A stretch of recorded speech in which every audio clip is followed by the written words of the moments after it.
ишикинни тухта ызылынка онна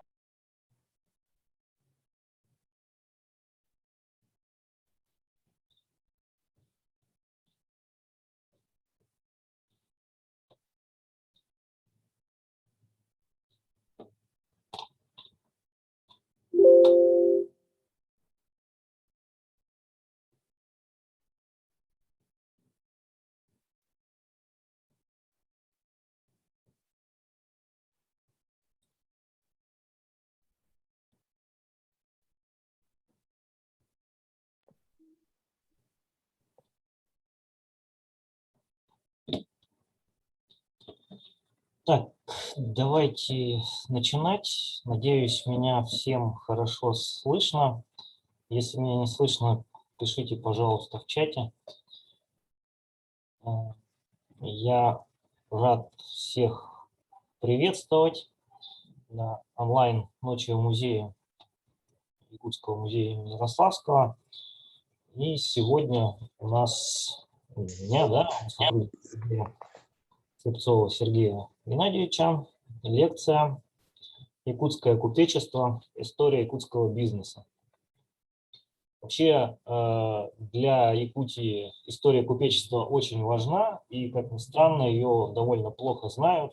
Ну, некоторые купцы так иногда как бы на слуху встречаются в виде торгового дома СРБК или рынка Монетах, но это все обрывки, а вот цельной картины обычно нет, и вот я постараюсь в ходе сегодняшней лекции немножко восполнить пробел и рассказать вообще, с чего начиналась и чем закончилась история купечества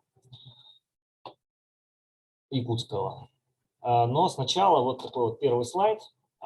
Хотел бы я связать вообще историю купечества с историей нашего родного музея. Вот здесь, значит, на первом слайде мы видим дату основания Якутского областного музея, 1887 год.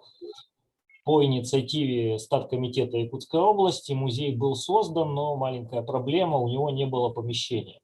Помещение искали около 4 лет, и первое, что нам выделили под экспозиции и фонды, это здание Якутского гостиного двора. Самое большое каменное здание города Якутска того времени. И вот мы здесь видим такой рисунок. Лавки гостиного двора, библиотека и музей, 1891-1911 год. И с момента своего размещения вот в бывших таких магазинах, да, купеческих, у музея не хватало выставочных пространств, вообще ничего не хватало в плане помещений, и поэтому очень скоро была высказана такая инициатива для музея построить специальное здание, точнее для библиотеки и музея. То есть на первом этаже музей, на втором этаже библиотека. И строиться это здание должно было чисто на пожертвование. Никакого государственного бюджета под это не выделялось. И сохранился такой документ, перечень жертвователей, и вот здесь он как раз приведен. Я зачитаю его. Солидная сумма сложилась в результате пожертвований разных частных лиц. Так по 1500 рублей внесли губернатор Крафт, торговый дом наследники Кушнарева, торговый дом Коковин и Басов. 1000 рублей внесла Анна Громова, чуть меньше купец Астраханцев, торговый дом Мочанов и Быков. Зажиточные якуты Кривошапкин, Никифоров и Барашков передали от 200 до 400 рублей. Вот почти со всеми этими жертвователями мы, собственно, и встретимся в ходе нашей лекции, но чуть позднее. А сначала вот вернемся к самым истокам, к основанию города Якутска и вообще к открытию этой территории российским государством. Произошло это в 1623 году. Отряд Пантелея Пянды, промышленника, открывает реку Лену. Вообще, кто такие промышленники? Промышленники от слова промысел. Не нынешние промышленники, да, владельцы заводов и пароходов, а в 17 веке слово промышленник означало совсем другое. Это тот, кто занят каким-либо промыслом, в первую очередь охотничьим. И вот эти вот охотники-звероловы и одновременно торговцы, которые торговали с местным населением, были такими своеобразными отрядами разведчиков, которые шли впереди отрядов служилых людей, то есть государственных, и один из таких отрядов открыл реку Лену. Спустя чуть менее 10 лет, в 1632 году, основан город Якутск. Уже служилыми людьми, но основан он первоначально как острог. Острог – это, соответственно, военное поселение с одной стороны, а с другой стороны это поселение торговое. Вот именно как военный, торговый и административный центр основан был город Якутск. То есть купцы здесь руку приложили тоже. Что это были за купцы и промышленники в 17 веке, в середине и во второй половине 17 века? Для того, чтобы узнать, откуда, ну, они, естественно, не местные уроженцы, да, они все пришлые люди, но откуда они пришли? Об этом нам может сказать вот такой вот план. Это план так называемой государевой дороги в Сибирь, по которой ездили вот до конца 18-го, до середины 18 века примерно в город Якутск из Москвы. И чтобы из Якутска в Москву, извините, в Якутск из Москвы приехать, надо было проехать вот следующие города. Москва, Переславль, Залесский, Ярославль, Вологда, Тотьма, Устюг-Великий, Соль-Камская, Верхотурье, Туринск, Тюмень, Тобольск, Сургут, Нарым, Енисейск, Илимск, Якутск. И вот почти из всех этих городов, собственно, в Якутск приезжали купцы в 17-18 веке. Очень было много московских купцов, разумеется. Здесь были замечены купцы из Ярославля, Вологды, Устюга Великого, Верхотурья. Вот отсюда люди ехали. Ехали они в первую очередь в 17 веке за мягкой рухлядью. То есть так называли пушнину в 17-18 веке. Особо ценился, естественно, соболь. То есть пушнину они из Якутии вывозили. А привозили они какие товары? Об этом нам может сказать записи Якутской таможенной избы, которые сохранились в архиве древних актов. И вот один из самых известных таких документов был составлен 30 мая 1640 года, то есть совсем вот почти сразу после основания Якутска. Приказчик московского купца Василия Гусейникова Яков Казьмин зарегистрировал в таможенной избе Якутского острога свой товар. Тоже зачитаю. Такие товары привозили в Якутск: чайтаны шелковые, шнурки шелковые, колокольцы, кутазы и ширкунцы, то есть бубенцы для конской упряжи в первую очередь. Адикуй – это крупный бисер, и целебуха. Целебуха – это типа яда, очевидно, для охотничьих ловушек.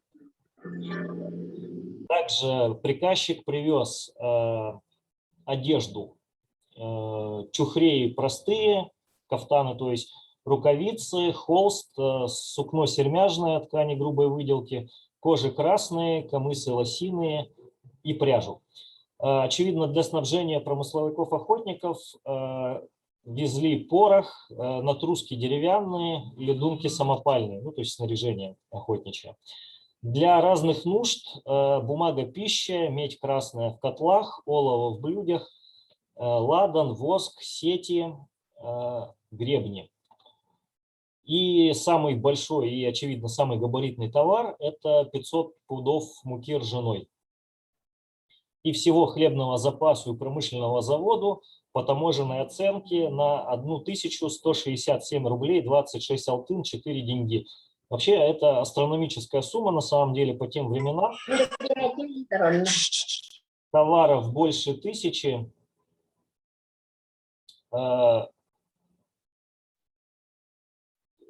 товаров больше, чем на 1000 рублей, это при том, что жалование одного служилого человека якутского острога в те годы где-то около 9-10 рублей.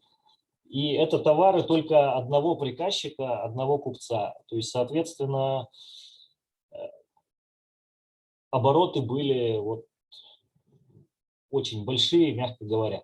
Все эти товары обменивались у рядовых промысловиков и служилых, у местных жителей, в первую очередь, на вот эту самую пушнину и вывозились в центральную Россию.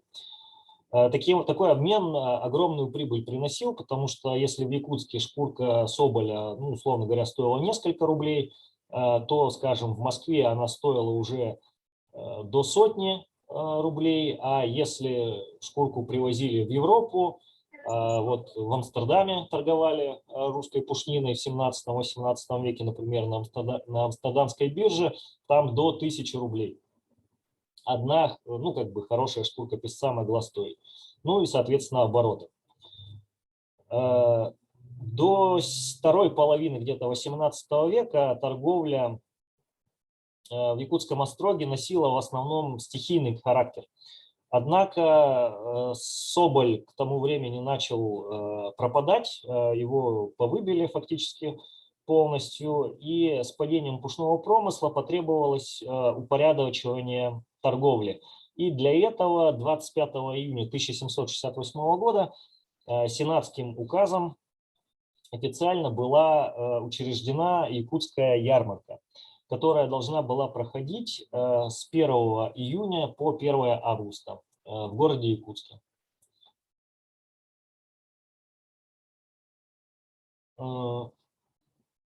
И на этой ярмарке уже товар тоже, ну, как бы обмен проходил на пушнину, а основной товар к середине 18 века становится хлеб. И, собственно, к торговле хлебом эта ярмарка якутская и была приурочена. Вот перед нами план Иркутско-Якутского тракта, который как раз в 18 веке и был учрежден. И если присмотреться, видно, что он проходит по реке Лени. Как раз примерно весной каждого года в верховьях Лены хлеб начинался грузиться на барки и сплавлялся по Лени в первых числах мая за ледоходом. Начиная с Киренского уезда хлеб распродавался по приленским деревням. Таким порядком барки достигали Якутска где-то в середине или к концу июня. В середине или к концу июня, как раз к началу ярмарки, 1 июля. И она продолжалась до 1 августа. Горожане и окрестные жители закупали годовой запас, то есть хлеб на год сразу.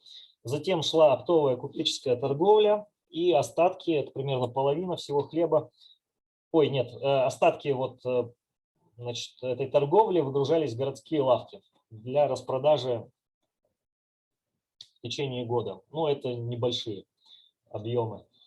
Еще вторым важным товаром где-то к концу 18 века начинает становиться чай. Он приобретался в основном у китайцев в Кяхте, иркутскими купцами и их приказчиками, и доставлялся в Якутск. В Кяхте же еще закупался для ярмарки, для якутской ярмарки сахар-леденец, сахар-рафинат, табак приобретался в Москве, в Казани, в Нижнем Новгороде. И, значит, купцы продолжали скупать пушнину в обмен на эти товары на якутской ярмарке, но еще в 18 веке появляются тоже новые товары, которые начали вывозить из Якутии. Это мамонтовая и моржовая кость, также кабарговая струя и кожа. В Якутске во всех почти лавках торговали наезжие купцы, особенно в 17 веке, в 18 продолжали тоже, из российских сибирских городов. Причем там даже из Крыма торговцы приезжали, с Украины.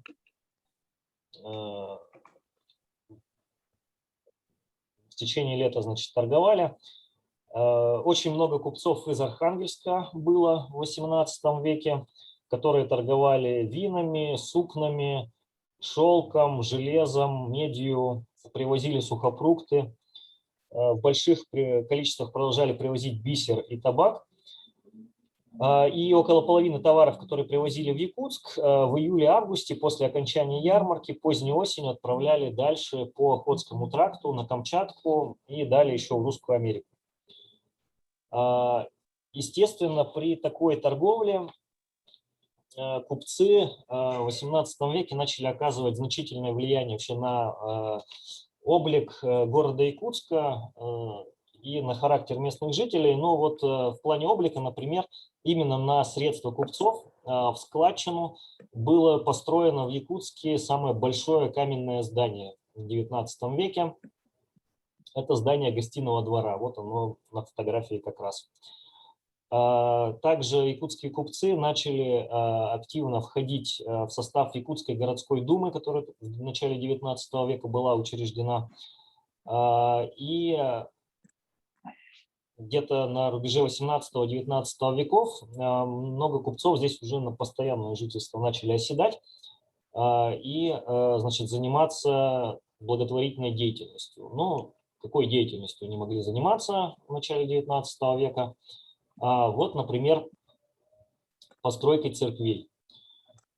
Здесь мы видим портрет представителя якутской купеческой фамилии Шиловых, Иван Яковлевич Шилов, который прославился тем, что полностью на свои средства построил якутскую Никольскую церковь каменную, за что он был назначен пожизненным титором Градоякутского Никольского храма, а после своей смерти, значит, похоронен справа от входа в храм. И, насколько я знаю, его до сих пор вот в молитвах поминают в Никольском храме, и могила Шилова, памятная плита о нем, это вот фактически единственное захоронение, которое рядом с Никольской церковью сохранилось до наших дней. Второй вот тоже представитель известный якутского купеческого сословия XVIII века, начала XIX, это Василий Соловьев. Василий Афанасьевич Соловьев, сын Афанасия Соловьева, основателя династии. Это купеческая династия из Архангельска, которая вот в город Якутск переселилась. И, значит, в XIX веке семья разорилась, из купеческого сословия перешла в мещанское, но перед этим успел вот купец Василий Соловьев проспонсировать строительство Преображенской церкви, которую мы вот здесь вот тоже видим. Кстати, это один из первых глав города, еще Якутска, к тому же. Вот как раз член Якутской городской думы. И вообще он яркий представитель купечества XVIII века, потому что вот фамилия Соловьевых, вот разорение их, это такая тенденция для купцов, вот, которые начали торговать в Якутске еще с XVII века. Вот где-то к началу XIX века, к середине XIX века эти фамилии разоряются. Они не смогли, значит, справиться с новыми веяниями в торговле и в бизнесе. Что это были за веяния? Ну, сейчас я расскажу об этом, но вот хочу еще пару слов сказать тоже об очень важной организации для истории якутского купечества. Это Российско-американская торговая компания, которая торговала и как бы управляла Русской Америкой. Но чтобы управлять Русской Америкой, нельзя было обойтись без офиса в Якутске, потому что все товары провозились тогда через Якутск по Охотскому тракту, через Камчатку в Русскую Америку. Тогда еще Приморье в состав России не входило. И вот мы здесь видим на фотографии, оно подписано Якутское старое реальное училище, эта фотография более поздняя, конца XIX века, а вот в середине XIX века на этом самом месте, где вот это вот реальное училище стояло, как раз офис Российско-американской торговой компании находился. И вот как раз работник этой российско-американской торговой компании, поэт-декабрист Кондратий Рылеев, в своей поэме «Войнаровский» описывает якутскую ярмарку вот такими вот поэтическими словами. И за якутскими мехами из ближних и далеких стран приходит с русскими купцами в забытый город караван. На миг в то время оживится Якутск унылый и глухой, все зашумит, засуетится, народы разные толпой, якут, якагир пустынный, неся богатый свой исак, лесной тунгус и с пикой длинной, сибирский строевой казак. Вот Рылеев был в курсе, что здесь происходило. И еще один, значит, факт, связанный с российско-американской торговой компанией, это шахта Шардина, многим, наверное, известная. Вот как раз купец Федор Шардин работал в офисе российско-американской торговой компании в городе Якутске, но прославился не торговыми делами, а такой несвойственной для купцов обычно научной деятельностью, когда, значит, у себя во дворе дома вырыл колодец, сначала с целью добычи воды, а потом уже с научными целями он копал и очень увлекся научной работой. Прокопали на глубину более 116 метров. Значит, и там, в этой шахте Шардина, производились первые изучения вечной мерзлоты научные. И этот памятник сохранился до наших дней. Не знаю, вот неподалеку от перекрестка улиц Ярославского и Кулаковского находится шахта Шардина, как раз на территории когда-то существовавшего вот офиса российско-американской компании. Вот еще одна, значит, организация, о которой тоже надо сказать, говоря о якутском купечестве, это ленские золотые прииски.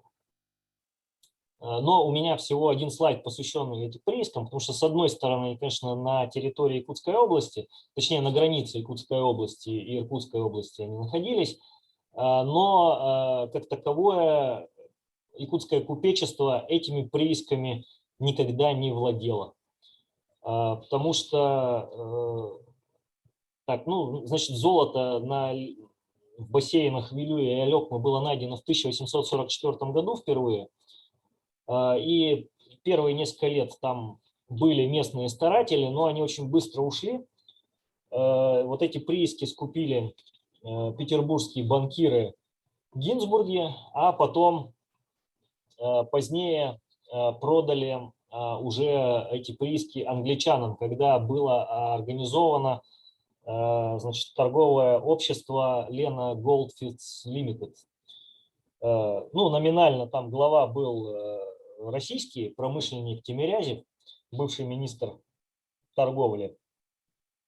Но фактически эти ленские прииски принадлежали англичанам. Там в правление входил там лорд Гастингс, банкир Беккер, Бойл, Фрешвилл, вот, немец Кемпнер. Ну, то есть, по большому счету, к Якутии эти прииски отношения не имели. С одной стороны. Но с другой стороны, вот непосредственно якутские купцы на этих ленских приисках смогли все-таки заработать. Но не золотом, а другим путем. Вот на этом слайде мы видим основные товары, которыми якутские купцы, так скажем, оперировали. 4 столпа якутской торговли. Как видите, золота здесь нет, зато есть вот самая пушнина еще с 17 века, хлеб с конца 18 века, чай где-то тоже с 18 века товар. И вот новый товар 19 века – это мясо. Большинство якутских купцов второй половины 19 века сколотили свои состояния, достаточно большие, в основном на поставках продовольствия, в первую очередь мяса, на вот эти вот ленские прииски, то есть на еду рабочим. Что же это были за фирмы? Крупные торговые, на самом деле, дома. И первый в этом ряду – это торговый дом Коковин и Басов. И вот на этой вот фотографии мы видим знаменитый магазин и дом приказчиков торгового дома Коковин и Басов в городе Якутске. Более старшему поколению города Якутска этот дом хорошо знаком, как, значит, старый детский мир. Торговый дом Коковин и Басов – это не совсем якутское купечество, да.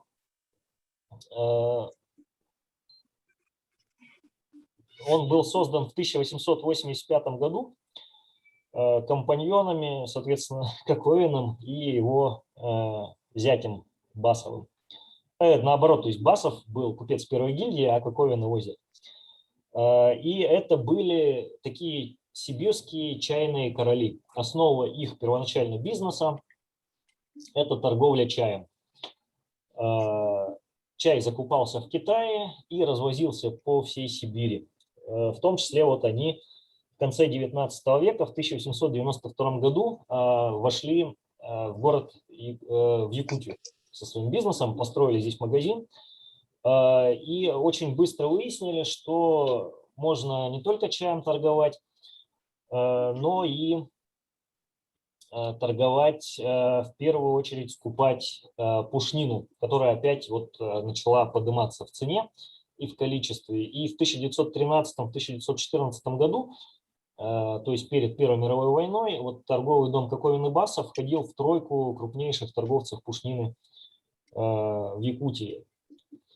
Ну и чаем тоже попутно торговать продолжали. Еще один торговый дом, может быть, второй по значимости, это иркутские купцы Громовы. Ну, основатель фирмы Иван Гаврилович Громов, иркутский купец, он, значит, в Якутске никогда не был, он умер во второй половине 19 века, и торговлю продолжила его жена Анна Ивановна Громова, которая как раз в Якутию вошла очень как бы сильно. Представительства торгового дома Громовой были открыты в Дайго, в Качуге, Охотске, Верхоянске, Колымске, Киренске, Булуне, Аяне, Нелькане, Казачьем. Товарищество активно занималось не только торговлей, но и вкладывало деньги в геологоразведку, то есть очень прогрессивный торговый дом был. Торговали пушниной, мануфактурой, занимались чайной торговлей, снабжали население хлебом, мукой, бакалеей, занимались скупкой мамонтовой кости, а также Анне Громовой принадлежало одно из первых ленских пароходств. В частности, единственный на Лене пароход морского класса – это пароход Лена. Вот в верхнем левом углу фотография двух пароходов, пароходства Громовой, и вот дальний пароход – это как раз пароход Лена.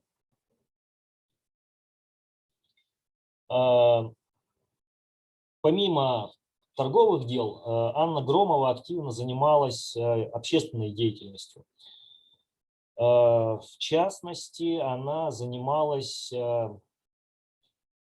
помощью организации различных научных экспедиций.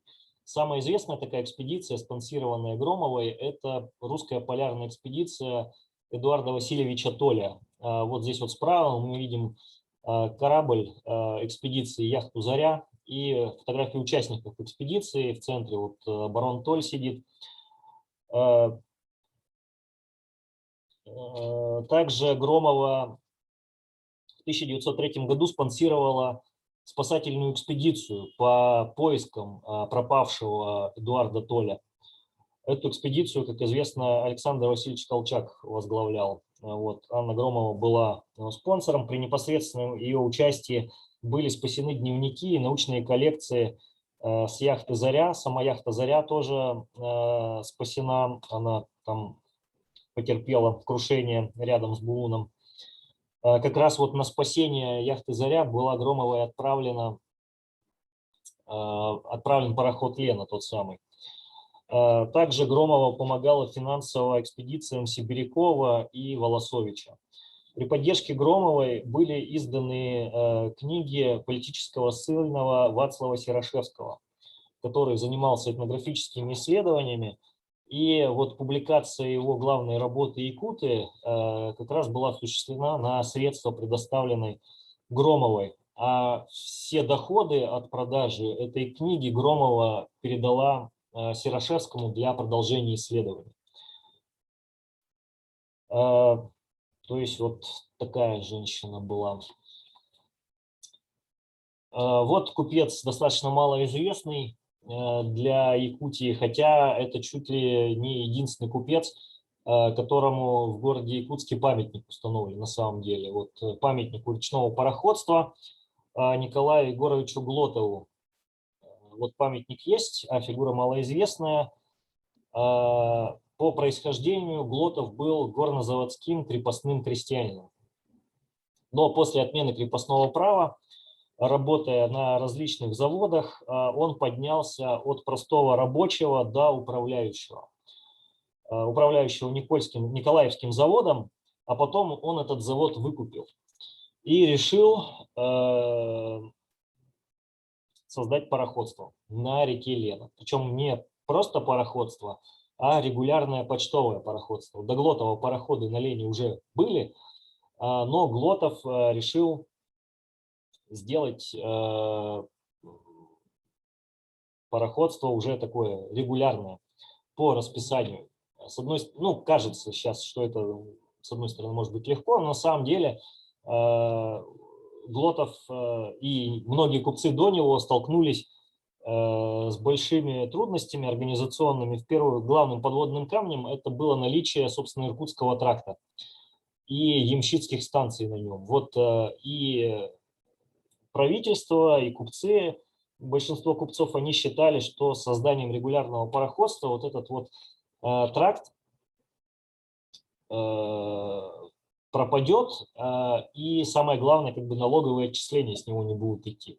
Ну вот Глотову все говорили, что создать регулярное пароходство на реке Лени невозможно, но, значит, за несколько лет, значит, он где-то в начале 90-х годов за это дело взялся, 19 века, и уже в мае 1991 года его пароход «Пермяк» вышел в первый рейс по расписанию от пристани Тарасовой до города Якутска.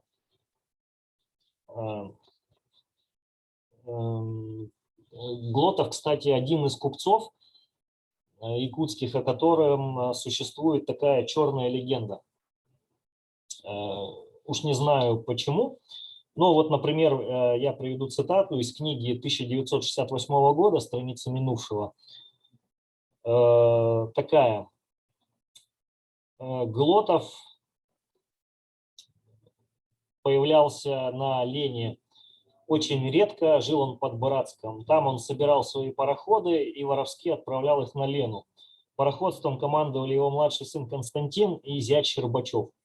Все они были хитрые и безжалостные люди, умевшие выжимать из рабочих и пароходных команд пот и кровь. Недаром купцов Глотовых звали на Лене живоглотами. Это вот позднее мнение. А вот мнение современника Глотова, инженера Министерства путей сообщения, начальника партии по исследованию рек Ленского бассейна Васильева. Вот что он пишет в 1914 году, кажется. Успехи работ 1912 года во многом объясняются исключительным сочувствием, которое встречала наша партия и все работы МПС со стороны пароходных компаний. Развозка столбов, буксировка брандвахт, перевозка чинов партии – все это совершенно безвозмездно делала фирма Глотовых, что не только удешевляло работы, но просто делало их возможными. Кстати, Глотов еще прославился таким своеобразным чувством юмора. В частности, вот на его пароходах во втором классе были буфеты, и в них была посуда. Очевидно, сервизы специально заказанные. И, очевидно, их часто воровали, брали на память. И Глотов распорядился на всех сервизах своей компании написать такую надпись. На всей посуде была надпись «Украдено у Глотова». Вот когда эта надпись появилась на его сервизах, сразу посуду воровать на его маршрутах перестали. То есть с юмором человек. Следующий купец, о котором я хотел рассказать, это Федор Астраханцев. Купец первой гильдии, уроженец города Якутска, самый, пожалуй, большой меценат среди якутского купечества конца 19-го, начала 20 века. В частности, он очень долго, кстати, был городским головой города Якутска и был инициатором и главным жертвователем создания вот нескольких ночлежных домов в городе Якутске.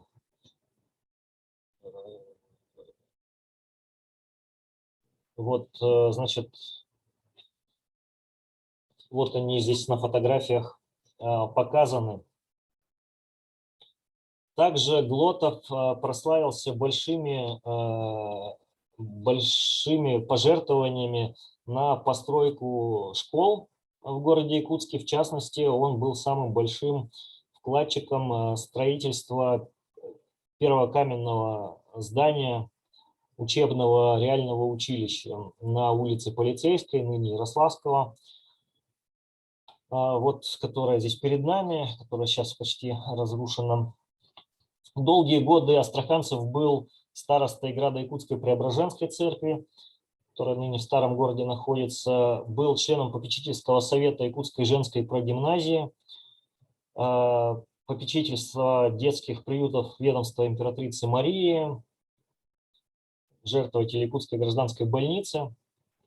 И особенно он прославился это так называемым миллионом Астраханцева. Вот незадолго до своей смерти, в 1913, кажется, году он пожертвовал городу Якутску 1 миллион 300 тысяч рублей, практически все свое состояние, с таким условием, что на эти деньги в Якутске должна быть построена бесплатная больница, школа и учреждена стипендия. Однако, и вот за эти заслуги как бы Якутская городская дума приняла решение назвать именем Астраханцева улицу в городе Якутске. И вот на фотографии мы видим как раз улица Логовая, которая была названа в 1914 году улицей Астраханцевской. Ну, она недолго ею пробыла. Много раз меняла название после 1917 года. И сейчас эта улица, может, кто-нибудь знает, да, это улица Кулаковского. Ну вот, в результате, секундочку, в результате революционных событий этот миллион Астраханцева использован не был. Не построили ни школу, ни больницу. Вот новые веяния 19 века в якутском купечестве – это появление купцов-якутов. И вот тоже самый, наверное, известный, самый богатый и самый такой эксцентричный купец – это Николай Дмитриевич Эверстов Сербеке, который, значит, из приказчиков иркутских купцов в начале своей торговой карьеры вырос до купца первой гильдии, торговавшим, значит, там, с Европой, с Китаем. Правда, вот про Николая Дмитриевича тоже черная легенда существует, как и про Глотова. Например, по легенде, он ничего не оставил своим детям, одевался всегда и летом, и зимой вот в такое вот пальто с пледом, на котором вот он как раз тут на фотографии. Очень мало денег тратил на еду, то есть был очень скупым. Эверстов владел очень большим количеством еще доходных домов в городе Якутске, то есть, ну, жилище, которое он в наем сдавал. У него было до 40 квартирантов обычно за раз. И по легенде он, значит, любил по 2-3 дня жить у своих квартирантов, то есть не тратиться на жилье, а вот ходил по квартирантам, значит, и там ночевал и, значит, обедал вот за счет своих арендаторов. Но, честно говоря, вот во все... да, и еще есть вообще как бы миф, легенда, байка о том, что когда его хоронили, вот подняли гроб, и, значит, он был очень тяжелый, гроб вскрыли, и там оказались, значит, внутри золотые монеты, то есть, которые он, ну, очевидно, хотел с собой похоронить. Но, честно говоря, во все вот эти вот легенды верится очень слабо. Достаточно взглянуть вот на ведомость его расходов на благотворительность. За 10 лет всего лишь, вот 1986-1896 года, посмотреть на траты, значит, Якутской женской прогимназии 4000 рублей, мужской прогимназии, мужской прогимназии 1500, приюту сирот 1200 рублей, памятник Александру II 1000 рублей, Богородицкой церкви 3200 рублей, Предтеченской церкви 3335 рублей. Вот, кстати, тоже до самой своей смерти Николай Дмитриевич Эверстов был старостой Предтеченской церкви, которая вот здесь вот на фотографии мы видим. На месте ее сейчас гостиница «Полярная звезда» находится. Очень тоже много денег жертвовал.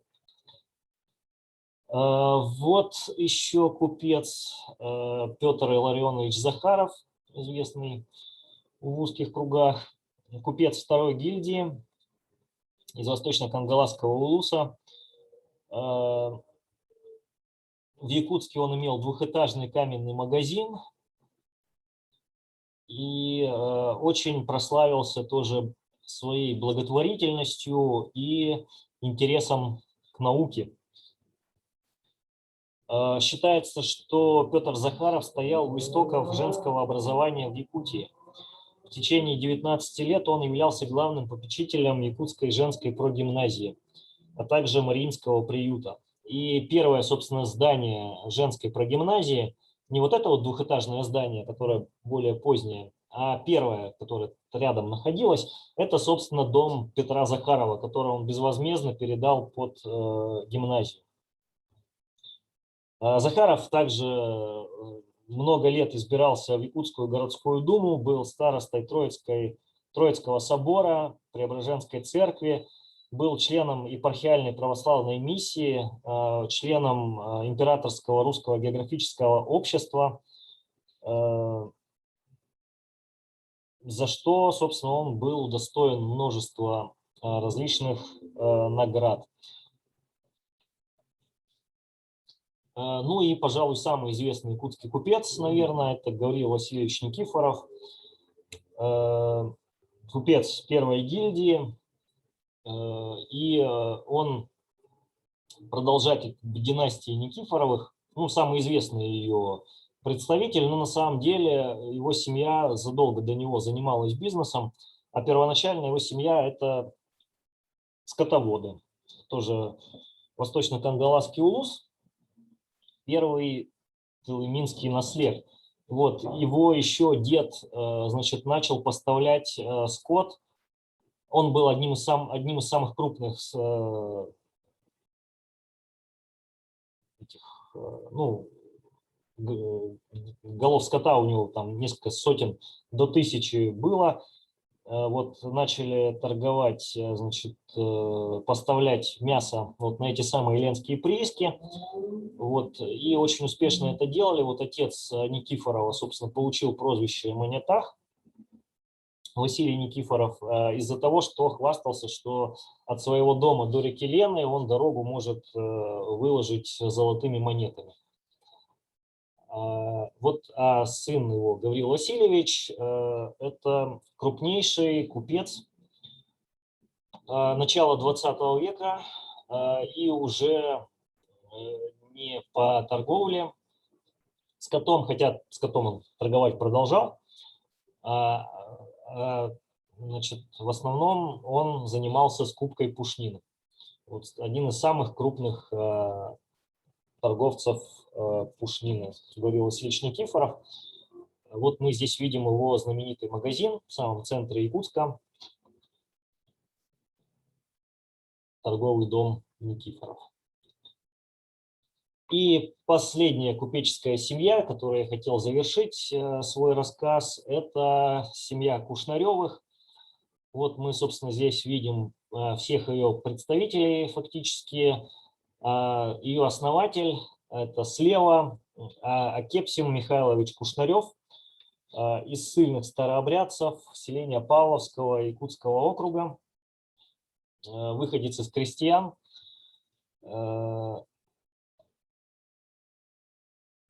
Значит, начинал он с мелкой оптовой торговли, торговлей тоже поставками крупного рогатого скота, сельскохозяйственных продуктов по Амгинскому тракту.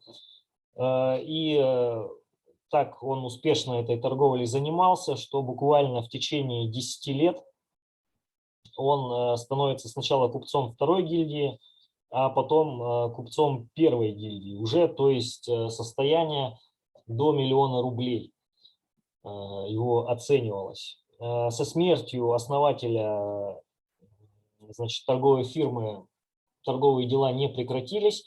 У Акепсима Михайловича оказалась очень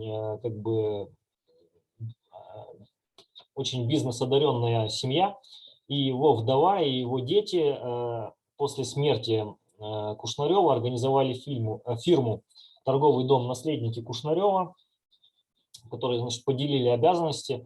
Вот сначала вдова, а потом дочь Бушуева по мужу и Петр Акепсимович Кушнарев, который здесь вот слева молодой человек еще. Они, значит, разделили торговый капитал, они оставили в целости, но разделили обязанности. Вот Бушуева, она, значит, возглавила представительство в Москве. В Иркутске и в Москве, значит, тоже Кушнарев жил. В Якутске тоже у него был дом. Вот здесь мы видим дом и лавку Кушнарева, уже Петра Кушнарева. Тоже Кушнарев активно занялся пушной торговлей. Вот как раз мы здесь справа видим его у себя дома в Якутске с товаром, да, основным. Вот они вместе с Никифоровым были самыми крупными пушными торговцами в Якутии. И, собственно, вот Кушнарева – это крупнейшая торговая, пожалуй, фирма на 1917 год. Ну и в 1917 году, собственно, вот почти 300-летняя история якутского купечества подошла к концу, и с этим тоже связаны Кушнаревы, потому что вот многие якутские купцы, такие как вот, например, Эверстов или Захаров, они к 17 году уже умерли, и как бы торговые дела фактически прекратили. Некоторые купцы, такие как вот тот же Никифоров, они эмигрировали, эмигрировал и Кушнарев. Ну а некоторые купцы, такие вот как Семен Барашков, например, они были репрессированы. Естественно, все капиталы и вся собственность была национализирована советской властью. Некоторые купцы, ну, с этим смирились, а вот, например, Петр Кушнарев с этим не смирился, он эмигрировал в Америку и стал основателем очень достаточно известной фирмы. Вот здесь вот мы видим на верхней фотографии основатели фирмы Свенсон и К. Собственно, вот в центре стоит главный основатель фирмы Олаф Свенсон, а справа сидит Петр Кушнарев. И вот эта вот фирма Свенсон и К, она известна не то что своими торговыми оборотами, а тем, что очень активно спонсировала белое движение в Сибири, на Дальнем Востоке и в Якутии. В частности, до 100 000 рублей Петр Кушнарев, как представитель фирмы Свенсон и К, предоставил якутскому повстанческому правительству и генералу Пепеляеву в 1922 году.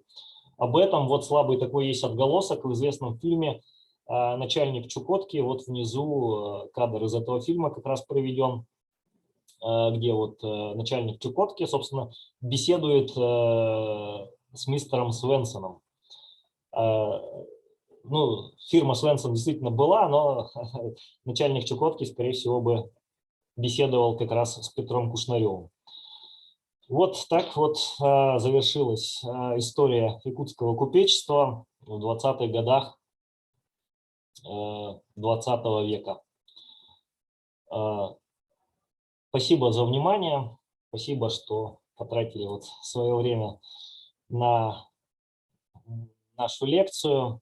И, может быть, у кого-нибудь вопросы. Можно включать микрофон, озвучить их лично, либо писать в чате. Так, я зачитаю тогда вопросы из чата сначала. Интересно, есть ли образцы такой посуды, украденной у Глотова? Вот как раз таки нет. Мы это знаем только по воспоминаниям. Известно, что такие вот сервизы на пароходах были почти на всех вот пароходствах. В частности, есть, по-моему, в музее Ленского пароходства посуда то ли кушнаревская, то ли громовская. А вот, ну, может быть, она как раз кем-то украдена и сохранена была. А вот у Глотова, очевидно, не крали, никто не хотел иметь у себя посуду с надписью «украдена», и поэтому она, наверное, не сохранилась.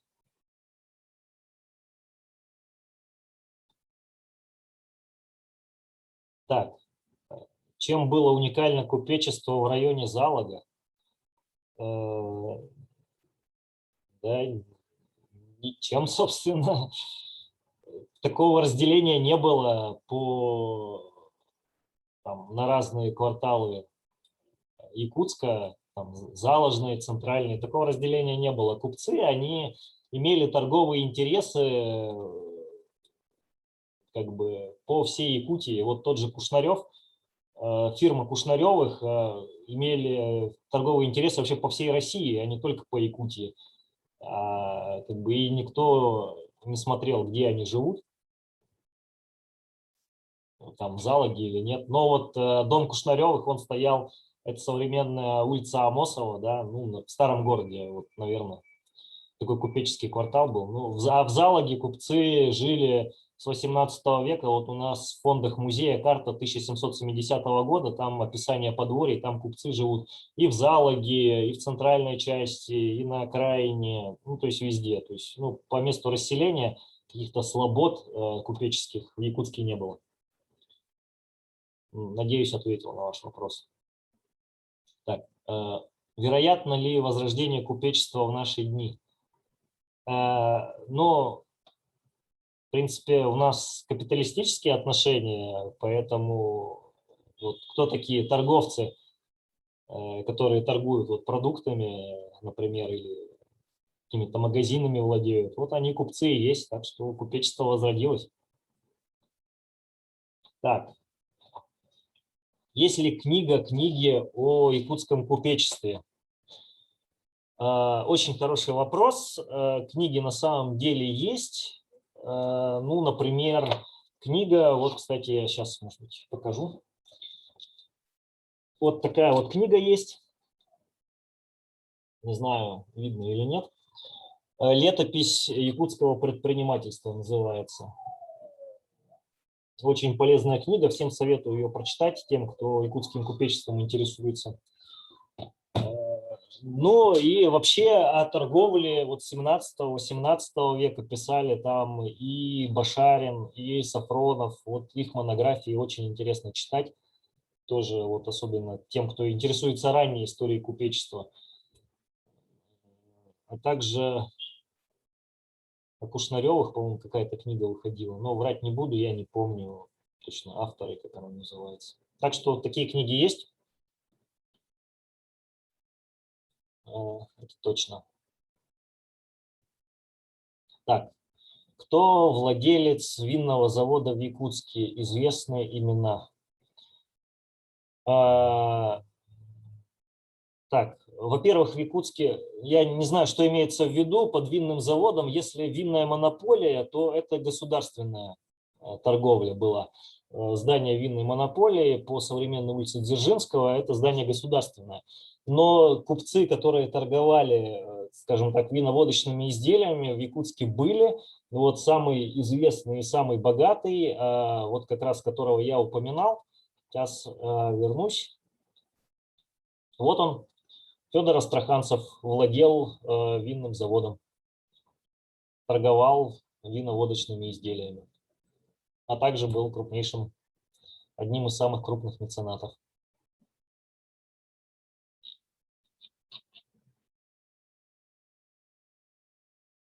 Так, еще, может быть, какие-нибудь вопросы?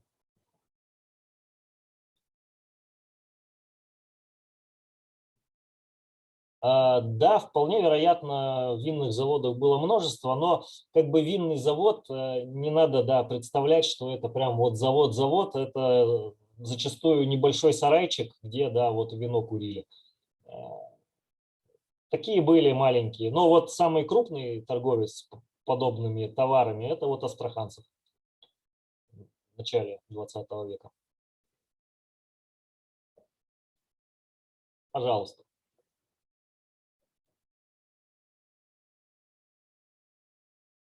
Так, еще есть?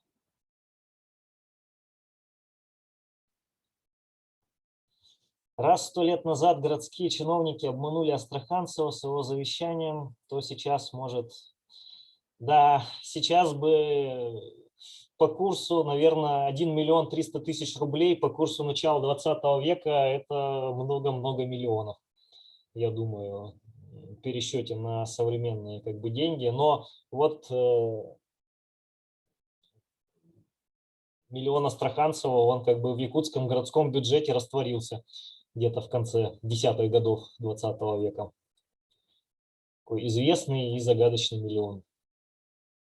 Ну, если бы не революция, может быть, нашли бы его, а поскольку революция, вот не нашли. Миллион потерялся.